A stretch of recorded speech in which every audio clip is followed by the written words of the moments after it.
The question I get asked most is, where do you go to the toilet? And that's pretty simple because there are loads of toilets in Bristol all around. I can just get to uni really quickly and go to the toilet there. Or sometimes you go for a wee outside.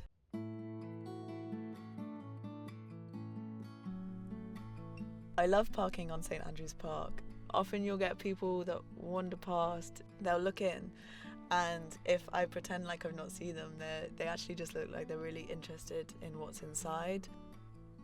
Making a home is the most creative thing a person can do, and I'd never really considered it that way. I definitely think about the aesthetic in my van more than the practical. So things like all this wood, which is incredibly heavy but kind of looks really nice and homely, is not practical because I've used way more fuel, and it took me absolutely ages because it was all like old pallets, and then I sanded it all down. Spent like 2 days oiling it all, and then like probably a good 2 or 3 days putting it all up, all the like curtains and stuff. My mum did all that. The thing that I'm most proud of in the van is my log burner. I started thinking about how the hell I'm going to attach it to the floor and drill down through my quarry tiles, which you can't get hot because they crack, and bolt it like all the way through the bottom of the van. It was just a huge achievement, and not only a huge achievement but something that's like kind of made a big improvement in my life.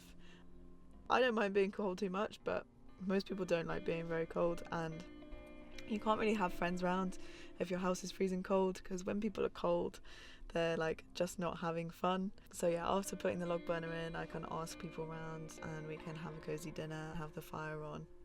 There's something that I've realised through living in a van, that hosting people is really, really important.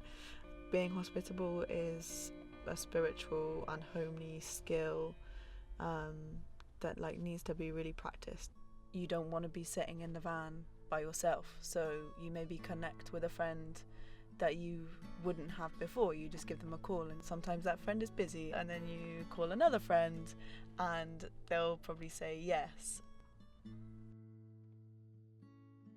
I think what concerned me most was being lonely, but I do find comfort in this space. I find comfort in having the door open when it's cold and having some fresh air. I have to think, hey, you know what, have some time to yourself. When I do want my own space, so when I don't want to call someone and go out and do something, be sociable, I really do have my own space.